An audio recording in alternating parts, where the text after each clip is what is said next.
Okay, 19 miles, 31 minutes, 240 watt-hours per mile. All right, so let's see if I can catch up a little bit here.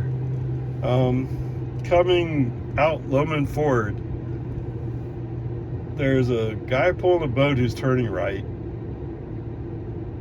FSD fairly aggressively decides to go around them, which sounds cool, but there's another car following behind who has to wait. And once we go past that boat person, he moves into the right lane, so that leaves FSD kind of stuck on the inside lane. And for some reason, it's a Jeep, okay? It's a Jeep. For some reason, this Jeep forgets he's passing us, and it's like he's purposely trying to block us from getting over. Okay, what do you do? Well, so FSD is not quite ready to surrender, but there's another car coming up on the inside lane. So brake on, FSD off, slow down, get behind the Jeep. Now, we follow the Jeep, we match speed for the Jeep for like half a mile.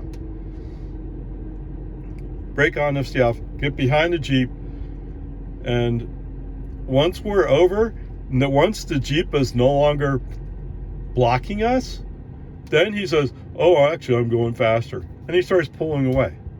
I don't know why he couldn't do it before, but all of a sudden he's pulling away. Yeah. And the car that was following me moves over behind me and stays behind me. Okay. It's one of those days. Okay. It's just weird. Okay.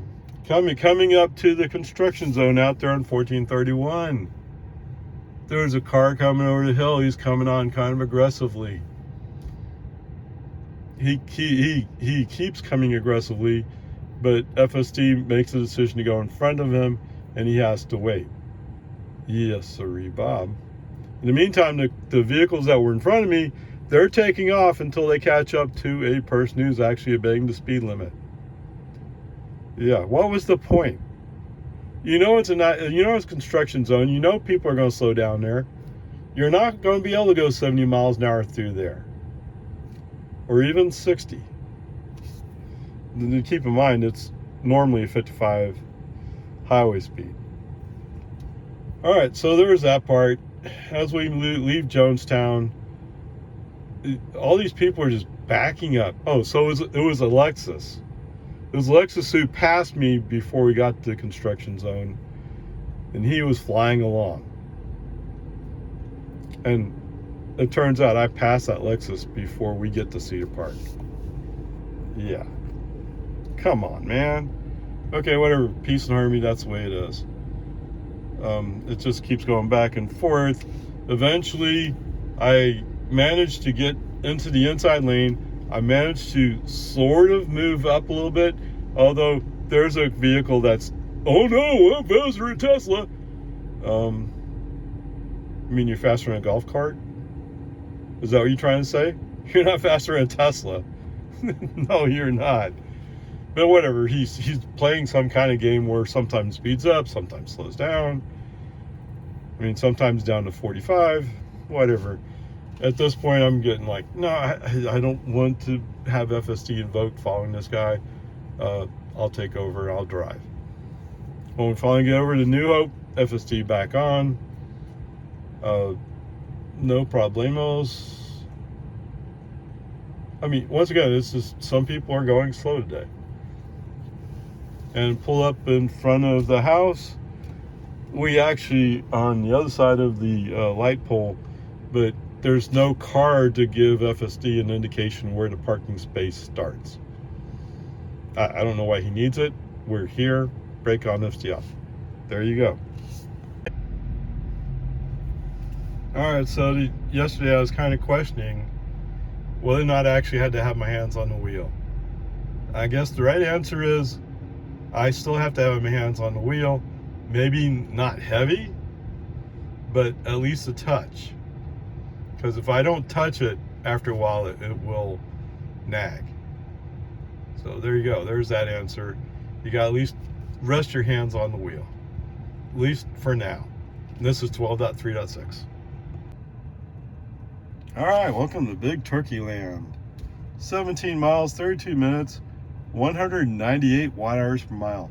Yes, we're falling downhill from Leander. Anyway, there you go. I want to say there's no interventions. It seems like somewhere it did a brake on FSD off, but oh, I was getting the keys out of my pocket and I touched the brake and it kicked FSD off. Completely accidental. Other than that, no. No, it's fine. All right, so Giant Turkey's taking swimming classes on Saturdays. And so what we usually find is she's willing to more or less listen to me to some extent, but you know, she's just a kid. She wants to play as well. So you have to find a balance, right? Anyway, so we're going over to one of the neighborhood pools. I turn on FSD, and I see her grandma's looking around, looking at the screen to see what's going on. So I take my hands off the wheel and put them up where they can see them. So first, Natalie's going like, "Wait, don't crash! Put your hands on the wheel." So it's okay. The car's driving itself. What? Yeah, see, my hands are not on the wheel, and the car's turning. So finally, on the one turn, that it was obvious the car was turning, not me, or I wasn't turning the steering wheel. And she goes, "How did it do that?" It's called FSD. What's that? Full self-driving. What? Kind of blew her mind a little bit. She's been in a car before when I've had FSD on, but this is the first time that it's actually driven mostly good. Now, my friend, she'll make the point I'm pointing out. When we drove into the parking lot for the pool, it's a loop, right? It's a counterclockwise loop. FSD went in like it's a clockwise loop, so we went the wrong way. There's no other cars coming. I just let FSD do what he's going to do, as long as there was no real danger. Okay? So, yes, there was a problem there, but the main point here really is how mind-blowing it was for Nellie to see the car steering itself. Okay, so there you go. Can it do it? Yes. Do you have to monitor it? Yes. It's called FSD supervised, whatever it is, whichever way that word flow goes. Okay. So a lot of it is really good. There's a few places where it doesn't know what it's doing. I found it surprising that it did not look at the arrows that were pointing towards us. Maybe that's what it is. Maybe it didn't know what those arrows pointing towards us were. Is that possible, Tesla? Oh, that's the only thing I can think of at the moment is maybe that's what happened to him. He just didn't know. Whatever. It's just funny the way she was going like, wow! Okay, there you go. But even a 5-year-old understands that you're supposed to have your hands on the wheel and you're supposed to be paying attention when you're driving. Because she's been learning from her family. Okay? And even I'll reinforce it. So there you go. Peace and harmony. What's that? Oh, I should probably make a separate clip of that? Yeah, let's see what I can do about that. Okay, onward, upward charge. All right. 29 miles, 48 minutes, 219 watt-hours per mile. Wow. So the total trip was 67 miles, 15 kilowatt-hours used. 15. That means we're up to half a gallon, aren't we? And 230 watt-hours per mile. Yes, sorry, Bob. What do I say about the trip back? There was a spot that made me nervous. And what it is FSD, obviously we don't have retired road racer running today. We have somebody, one of the more cowardly people who have to be in the outside lane. And they're willing to take any risk to get to the outside lane, even if it's questionable choice. All right, so we pass a car. I'm not even sure why we passed that car. Anyway, we passed this car, and as soon as we start getting a little clearance, FSD turns on turn signal. He's moving to the right. I'm kind of guessing maybe that car may have accelerated a little bit. I didn't think he was quite that close before, but he was close. Yeah, it just makes me nervous. You could have went further up and then got in front of him. You know? Don't think that would have been a problem. All right, whatever. And there's several places where, yes, we're just going slower. You press the accelerator, you bring, say we're in a 55 zone, you press the accelerator, come at 55, and gradually it drifts down to 50. And we just keep going through the cycle all the time. Ugh. Okay, whatever. But other than that one spot, and yes, I use my left turn signal to move the car over to the inside lane, coming up towards our left turn onto Anderson Mill. I mean, we're still a ways out, further out than FSD wants to be, but it just seemed like a good thing to do at that time. Okay, so anyway, that's what's going on there. We got on Anderson Mill, and several cars are passing us on the right. Okay. Whatever. Including a blue Model X plaid. Who's like, oh, hey, let me show you, I can go fast. Okay, I have no doubt a plaid could go fast. I mean, plaids are supposed to go fast. That's the whole point. Although I've always thought a Model X plaid or a Model Y performance was kind of a weird combination. At least it is to me. I mean, if you get a Model X plaid, at least it's a plaid, right? Although you're slowing down because you have a much bigger, heavier car. So it's not going to be like a Model S plaid. Okay, whatever. Peace and Army. I just find it funny. So, as we're driving along, he decides in a short period of time, I guess, that he's going to get in front of us and go loop around some other cars. And yes, he's enjoying his Model X plaid. I wish you could have done it a safer way, but okay. My FSD handled your dangerous maneuvers. Right? Now I'm guessing you don't have FSD the way you're driving, so it's pretty obvious. All right.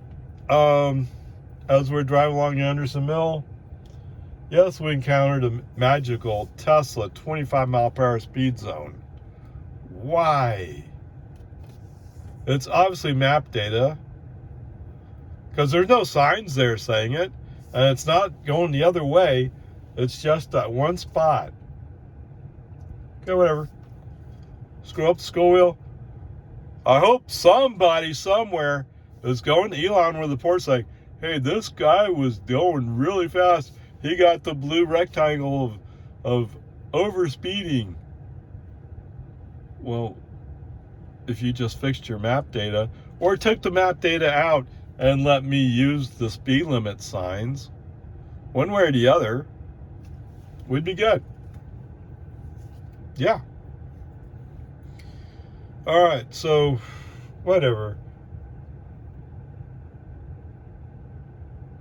It seems to me I did a brake on FSD off going on 1431. Oh, I did a brake on FSD off coming up on the intersection 1431. Why?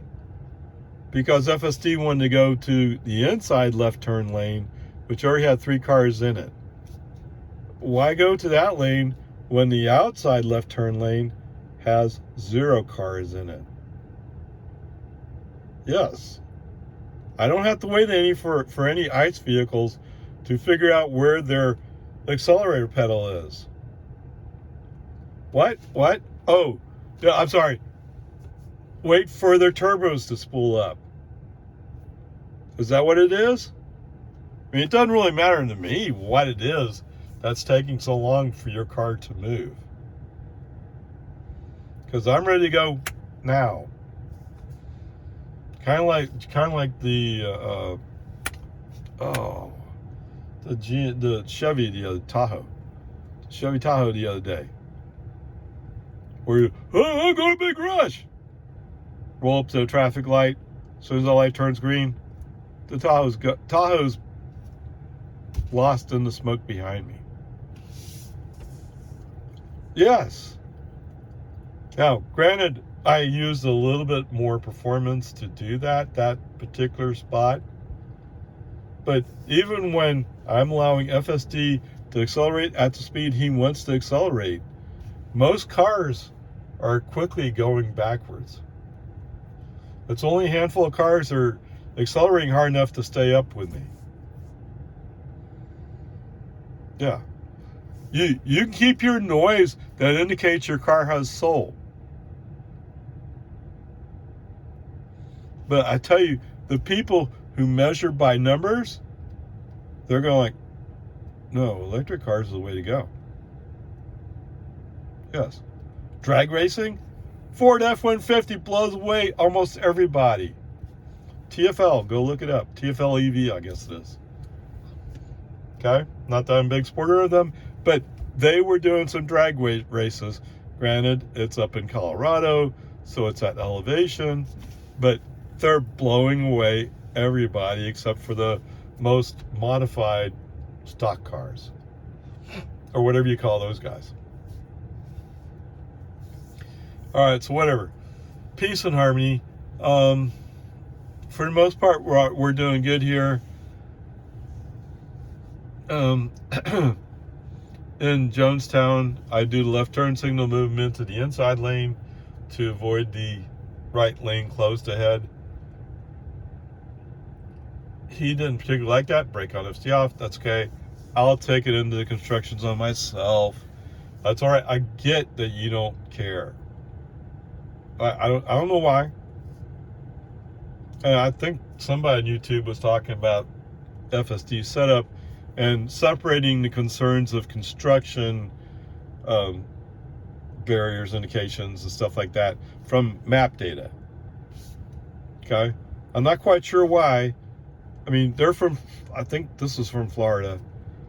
So I think he's thinking in terms of where they're popping up a quick road closure to do some work on a telephone pole that they're going to finish in a few hours. Or signal light stuff that they're going to finish in a few hours. But here in Texas, they're going to be working on a road for weeks, months. So those road closed barriers are going to be there for a while. Chances are. Okay? Be nice if he knew up front instead of discovered every time. Okay, whatever. Coming out of the construction zone, human driver right turn signal, FSD actually honored it. Yeah. Coming up on the turn on to Loman Forward, there's a car that's kind of screaming up, oh, I need to take you back just a second. Why do you obey the speed limits in the construction zone? Anybody have a clue? Because they give out tickets. And it's an easy ticket to give out. I mean, they may not be giving out the double fine, and maybe just single fine because it's not active. But even if it's not active, it's still an easy, you're 10 miles over the speed limit. Just automatically, if you're going 55 through a 45 zone, you're 10 over. It's that easy. So anyway, I say that because there's a Travis County deputy who's screaming up the road the other way. You're like, what? Okay, I didn't think anybody was speeding past me, but I don't pay that close attention. Right? Okay, so whatever. As we're approaching Loman Ford, there's a car that's kind of coming up on me quickly, but like he's losing his nerve. Okay, human driver, left turn signal line. Let's move the car to the left. Yeah. Apparently the car in front of us did not get there in time to get the green arrow to come on. So we just get the green light, which means we have to yield to trucks and cars coming the other way. So since FSD won't stop at the stop line, he'll roll into the middle of the intersection. Yeah, what's that? In Austin, we call it blocking the X. You're not allowed to block the X. It's actually illegal to block the X. Okay, whatever. So I stop him there. We roll up onto Loman Ford, re-invoke FSD, let's get going. As we get close to Don Drive, remember the right turn must turn right section? That's where we are. FSD turns on right turn signal. He wants to go to the right. My guess is maybe he saw a slow moving car in front of him, and so he wanted to go around it, but you can't go around a car going into the right turn lane. You can only turn right from the right turn lane. So rather than put up with all that, human driver just turns off the turn signal. And actually FSD was so dedicated, had to do a brake on FSD out to break him off. I don't know why. Why would you want to do that? Anyway, yes, robotaxi's far, far away. At least for me. Okay. I think, yes, I'm in Wi-Fi range. I don't have an update. There we go. Sorry, I'm distracting myself. Oh, it's checking for updates. Why would you check for updates? Why wouldn't you do it already? I'm up to date as of this afternoon. So my friend just got she's getting updated to 8.9. Is that what it is? Or 20.9. She was at 20.3. I don't know. Whatever. Doesn't make a difference to her, I don't think. Anyway, going after that, going down Loman Ford, no problems. Coming down Boggy Ford, no problems. Other than, of course, the Lindbergh Lane turn signal. As long as FSD doesn't want to mark FSD, as long as Tesla doesn't want to mark their maps correctly, that Boggy Ford bends off to the right and that's considered straight. I don't mean the straight as an arrow, but I mean if you're following Boggy Ford, you're bending off to the right and then to the left. Going off to the left of the fork means you're going on a different road. So there's no reason to turn on the turn signal before you get to Lindbergh Lane, which a human driver would interpret as turning on to Lindbergh Lane. Okay, whatever. Peace and harmony. We made it home. FSD parked in the driveway beautifully. It's really so good so far. Yes, are there occasional things? Yes. We're not quite ready to declare it good. We're really good.